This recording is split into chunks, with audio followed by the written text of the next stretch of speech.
Salam sejahtera, terima kasih karena bersama dengan saya di Nazilin Unity Channel. Saudara-saudara sekalian, hari ini kita digemparkan lagi dengan kumpulan anti Anwar menyerang Anwar Ibrahim.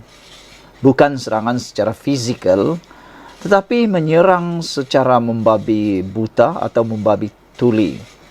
Apa yang menghairankan kita ialah apabila habis modal mereka nak memburuk-burukkan Anwar tentang isu mahkamah, penjara dan sebagainya, mereka tetap mencari kelemahan demi kelemahan, keaiban demi keaiban terhadap Perdana Menteri Datuk Seri Anwar Ibrahim. Jauh sekali mereka nak mencari kebaikan Datuk Seri Anwar Ibrahim. Ada netizen sehingga mengatakan bahawa mereka ni dah habis modalkah sehingga ke cara pemakaian Anwar pun dibenci oleh mereka. Terkini, apabila ramai para anti Anwar atau hater Anwar, kini menggunakan isu cermin mata pula. Cermin mata hitam yang digunakan oleh Anwar Ibrahim pada waktu sekarang ini turut menjadi modal para hater anti Anwar memburuk-burukkan Anwar Ibrahim. Itulah, semua orang pun ada yang terfikir, tak ada modal lagi kah nak memburukkan Anwar Ibrahim, kata mereka. Mereka membabi buta, membabi tuli, menyebut memburukkan Anwar Ibrahim hanya kerana cermin mata. Tidak memeriksa terlebih dahulu, menyemak terlebih dahulu mengapa Anwar Ibrahim pakai cermin mata, terus buat andaian demi andaian, dan termasuklah andaian yang seakan-akan fitnah. Hari ini satu lagi isu cermin mata hitam jadi modal kumpulan anti Anwar kini memburukkan beliau. Sejak minggu lalu penampilan Datuk Seri Anwar Ibrahim yang mengenakan cermin mata hitam di majlis-majlis yang dihadirinya menjadi perhatian ramai. Bukan hanya itu, kumpulan anti Anwar juga nampaknya menggunakan isu tersebut untuk memburukkan Perdana Menteri di media sosial. Sejak menjadi Perdana Menteri, setiap gerak-gerinya dan setiap patah perkataannya diteliti oleh pihak lawan yang hanya menunggu masa untuk menyerang.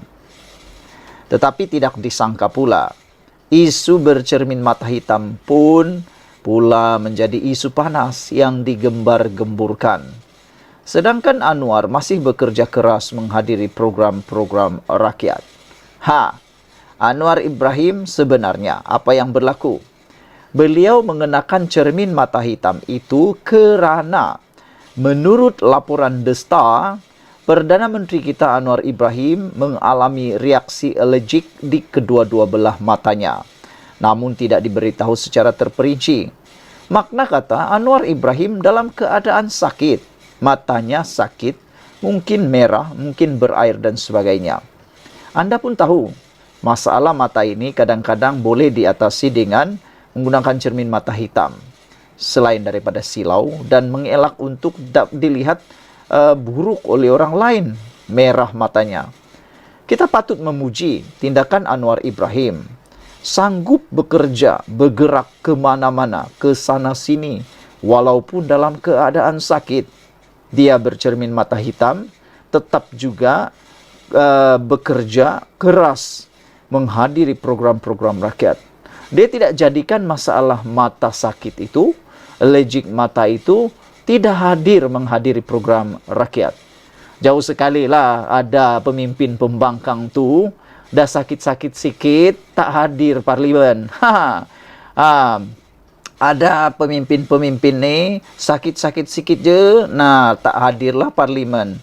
Tapi Anwar Ibrahim tidak seperti itu. Sakit macam mana pun dia tetap bekerja. Yang ini yang tak dapat dilihat oleh walaun.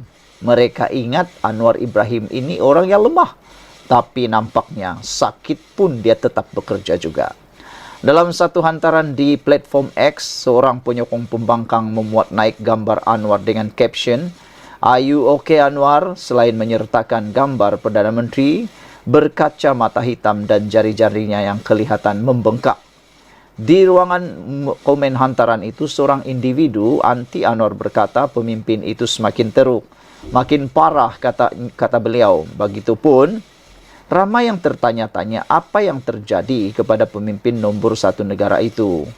Menurut laporan The Star, Perdana Menteri mengalami reaksi alergik di kedua-dua belah matanya, namun tidak diberitahu secara terperinci.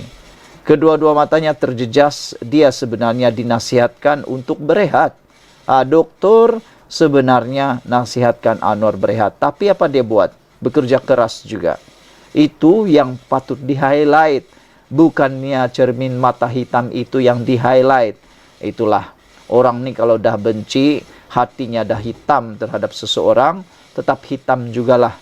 Apapun dipakai oleh Anwar, tetap salah di mata mereka. Sementara itu dalam hantaran berlainan, seorang individu mengecam kumpulan tentera cyber Perikatan Nasional PN yang memainkan isu cermin mata hitam.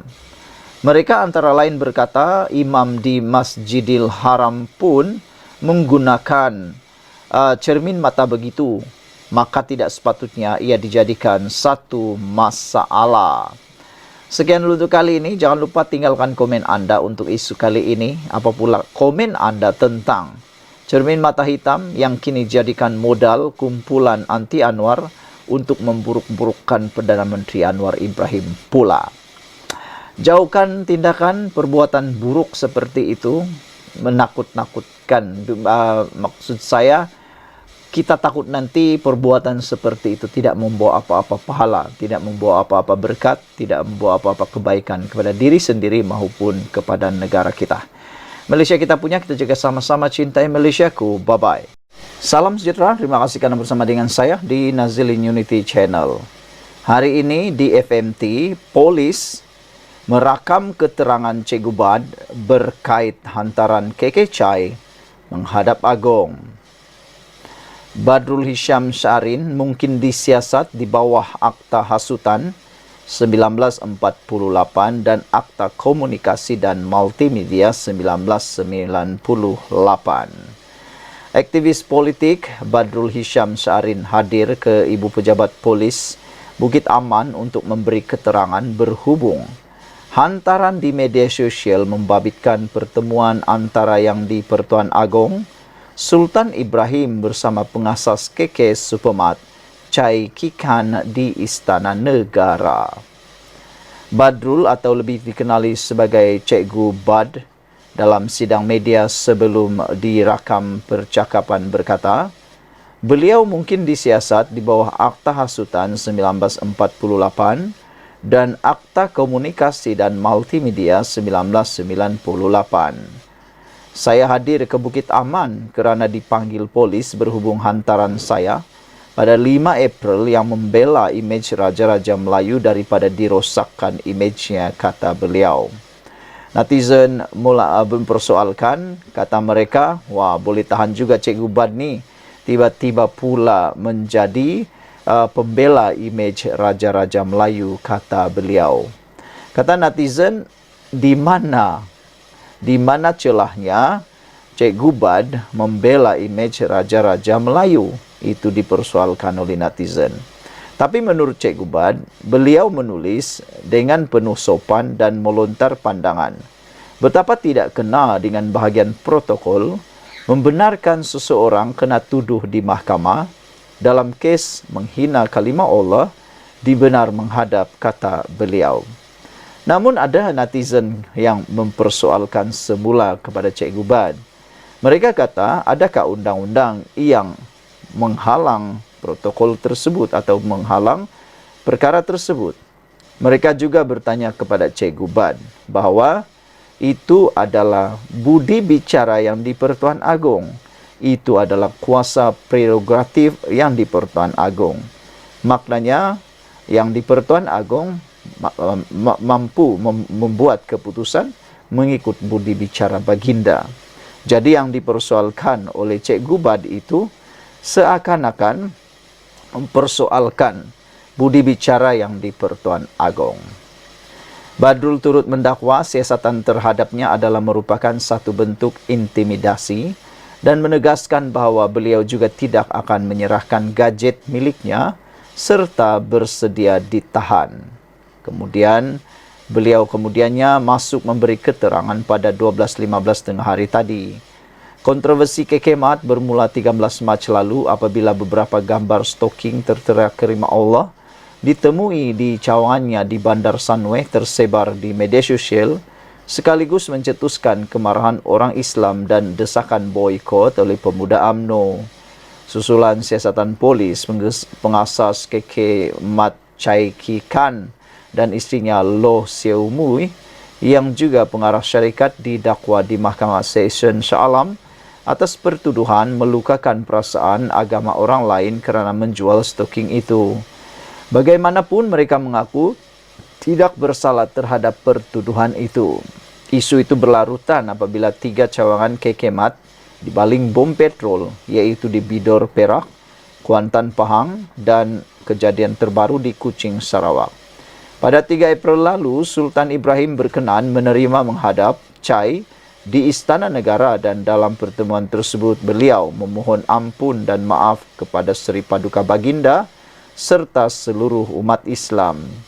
Ada netizen yang sebenarnya menyokong tindakan Chai menghadap Yang di-Pertuan Agong memohon keampunan kerana kata netizen, di Malaysia ini lambang Islam dan lambang kedaulatan Islam di negara ini ialah Yang di-Pertuan Agong. Baginda adalah ketua kepada agama Islam dalam negara ini. Jadi adalah afdal, kata mereka, apabila Chai menghadap Yang di-Pertuan Agong memohon keampunan atas isu ini. Kerana siapa lagi yang Chai nak berjumpa? Tepatlah tindakan Chai, kata netizen, menghadap ketua agama Islam di Malaysia supaya isu ini dapat dihentikan. Sultan Ibrahim juga telah pun bertitah, jangan ada pihak yang mengambil kesempatan ke atas perkara itu termasuk menghasut rakyat. Saya tidak mahu perkara ini berlarutan, titah Agong. Sekian untuk kali ini, jangan lupa tinggalkan komen Anda. Bye-bye. Salam sejahtera, terima kasih kerana bersama dengan saya di Nazilin Unity Channel. Ini satu pendedahan yang pastinya akan menggemparkan Sanusi di Kedah. Apabila dengan tajuk di Harapan Daily, nak tambah lorika, bilik gerakankah, pusat aduankah, krisis air Kedah berterusan, kata di TikTok. Seorang pengguna TikTok, Saiful Hazizi di Tanjung Dawai, mempersoalkan kebersediaan kerajaan negeri Kedah pimpinan PAS dalam menghadapi krisis air yang bakal timbul menjelang sambutan Aidilfitri. Saya duduk di tepi paip air. Bagi saya ini satu sumber daya tarikan di Tanjung Dawai. Cuma saya nak tanya kepada kerajaan negeri, apa perancangan kerajaan negeri untuk menangani krisis air menjelang perayaan Aidilfitri nanti? Di Tanjung Dawai ini, nak mandi pun tak boleh, nak mencuci-cuci pun tak boleh. Anak-anak dan saudara dari luar nak balik nak beraya. Tak pernah dan tak dengar lagi lah apa benda yang mereka nak buat lagi. Nak tambah lori kah? Nak buat bilik gerakan kah? Nak menambah pusat aduan kah? Tak ada, katanya. Adakah benda ni akan jadi macam itu saja? Soal beliau lagi. Macam mana pun Exco Ayak kata benda ni akan siap dalam masa 2 tahun lagi, iaitu pada tahun 2026. Katanya merujuk kepada pengumuman Exco Kerja Raya Sumber Asli Bekalan Air, Sumber Air dan Alam Sekitar Yusuf Zakaria di Dewan Undangan Negeri. Kesian rakyat, tulis beliau di dalam pendedahan kali ini.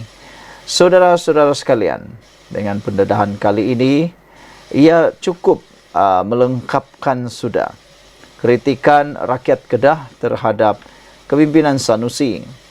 Antara yang juga jadi isu baru-baru ini ialah tentang isu bola sepak. Apabila netizen ataupun peminat bola sepak di Kedah juga turut mempersoalkan tentang apa yang Sanusi sudah lakukan di Kedah, khususnya untuk pasukan bola sepak KDA FC. Mereka bertanya kepada Sanusi tentang hal itu.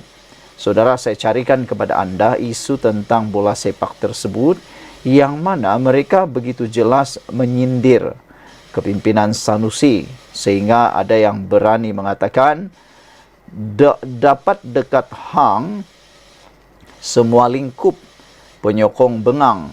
Sanusi klaim banyak tolong KDA FC. Laporan ini adalah pada April 7 di Harapan Daily. Penyokong kelab bola sepak Kedah Darul Aman KDA FC meluahkan rasa tidak puas hati terhadap Datuk Seri Muhammad Sanusi Maknor selepas pasukan mereka dikenakan hukuman pemotongan 3 mata serta denda RM50,000. Ini susulan kegagalan KDA FC membuat pembayaran penuh tunggakan gaji pemain dari skuad musim lalu selepas diberikan masa untuk menyelesaikan keseluruhan tunggakan gaji berkenan pada 30 Mac lalu. Kata peminat itu, belum pernah lagi terjadi seperti itu. Penyokong Kedah meluahkan rasa tidak puas hati apabila Menteri Besar Kedah mengeluarkan kenyataan bahawa beliau sentiasa menyokong sang kenari. Mereka menganggap Sanusi mengeluarkan kenyataan yang tidak berasas. Kerana jika benar dia membantu, pastinya Kedah tidak berada dalam keadaan sebegini sekarang. Tak pasal-pasal kena potong 3 mata sebelum sepak mula beserta denda iringan RM50,000. Hang pantau kot mana? Soal penyokong bernama Samad Sam. Dapat dekat Sanusi bola lingkup, GLC lingkup, Widad Langkasuka lingkup, Litar Lubah lingkup, LRA lingkup. Dapat dekat dia apa yang tak lingkup? Komen Saha. Habis bungkus di bawah Menteri Bahasa yang sebenarnya tak cerdik pun, kata Khairi. Nanti dia cakap pula pengurusan KDA itu lintah darat pula. Bila orang cemerlang, datanglah dia ambil kredit naikkan nama ulas Muhammad Aznin. Sanusi pada semalam berkata dia sentiasa memberikan bantuan apabila Kedah memerlukan, terutamanya apabila terpaut dengan isu keuangan. Menurut Sanusi, bantuan yang disalurkan menerusi Persatuan Bola Sepak Kedah itu adalah menerusi dana yang lain dan bukannya dari wang kerajaan negeri. Kata Sanusi, selama ini kita bantu melalui KFA. Sampai sekarang KFA bantu dan terbaru kita salurkan beberapa juta ringgit lagi, cuma tak mahu bising, kata beliau.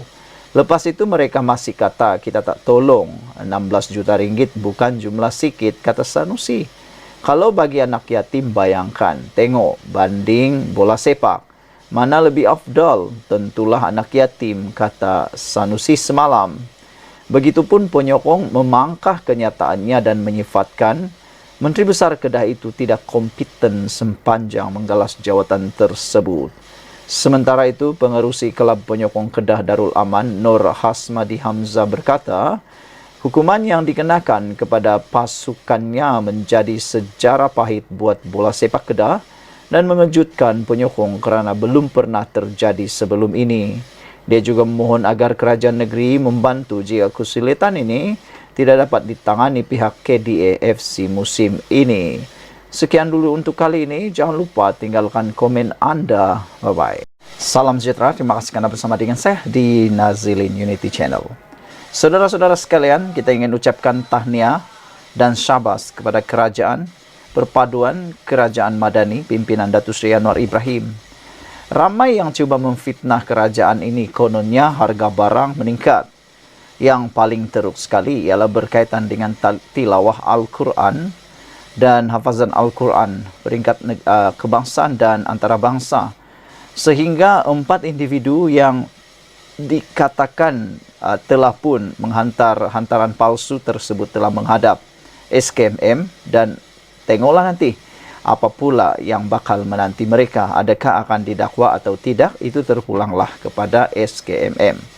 Tetapi yang juga tular di media sosial ialah pendakwaan kononnya harga barang meningkat. Kononnya kos sara hidup meningkat.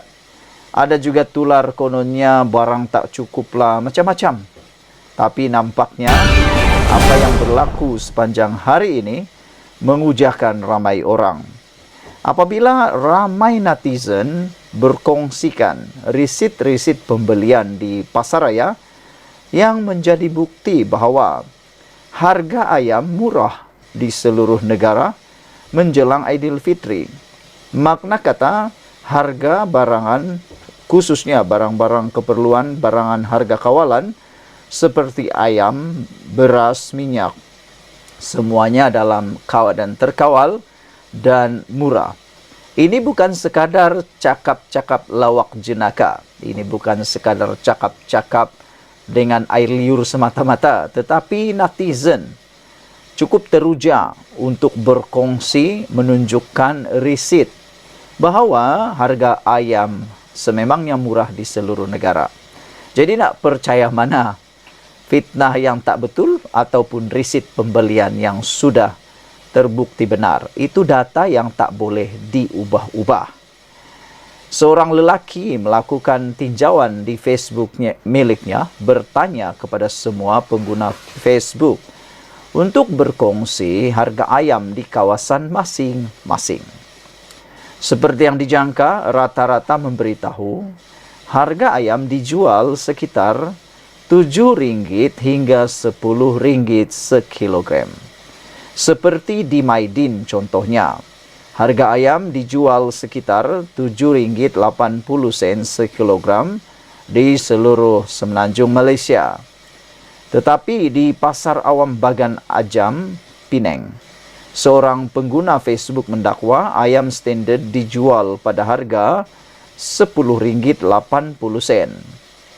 Begitupun sebahagian besar pasaraya di seluruh negara menyediakan bekalan ayam dengan harga yang amat murah menjelang sambutan Hari Raya Aidilfitri pada 10 April ini, dijangka pada 10 April ini. Sehingga kini menjadi bualan, menjadi trademark atau trending di media sosial. Mereka mengingatkan berapa kali harga ayam naik ketika Kerajaan Perikatan Nasional, kata mereka, menjawab kepada persoalan daripada walaun. Mereka kata berapa harga ayam pada waktu Perikatan Nasional. Mereka juga bertanya berapa harga minyak pada waktu Perikatan Nasional. Yang mereka kata harga RM10.80 itu mahal. Berapa pula harga ayam pada waktu Perikatan Nasional, kata mereka. Ada kumpul harga 1 kilogram ayam yang kawan-kawan kongsi di status aku sebelum ini. Terima kasih sudah berkongsi, katanya. 99% yang komen ni aku tak pernah kenal mereka di dunia luar. Bukan isi kandungan yang kami berpakat pun. Ada harga di seluruh negara. Sabah Sarawak saja harga tinggi sikit berbanding semenanjung. Harga ayam tak melambung musim perayaan, alhamdulillah. Ingat tak harga raya tahun 2021 dan tahun 2022 berapa? Tulisnya di ruangan Harapan Daily. Soal Najib Bakar yang membuat tinjauan harga tersebut. Dia turut memuat naik 40 tangkap layar komentar warganet yang berkongsi harga ayam di kawasan mereka. Setakat ini bukan sahaja ayam, bahkan minyak dan telur juga dijual pada harga yang rendah. Orang ramai berpuas hati dengan usaha kerajaan melakukan pemantauan sehingga tidak berlaku pencatutan harga ketika musim perayaan. Kita nak bagi kredit kepada pihak berkuasa, pihak kerajaan kerana rajin membuat pemantauan pada waktu ini. Kena kerja keras, kata Anwar Ibrahim, supaya dapat membantu rakyat. Jangan duduk saja di kerusi empuk, kata Anwar Ibrahim. Jadi mereka pun bergeraklah membuat pemantauan. Saya yakin dengan apa yang dilakukan ini, pemantauan yang berterusan ini, semua perkara mencatut harga dan sebagainya dapat dielakkan. Sekian dulu untuk kali ini. Jangan lupa ikuti terus ulasan selepas ini dan jangan lupa juga Berikan komen Anda untuk harga ayam di kawasan Anda, harga minyak di kawasan Anda. Kita jumpa lagi.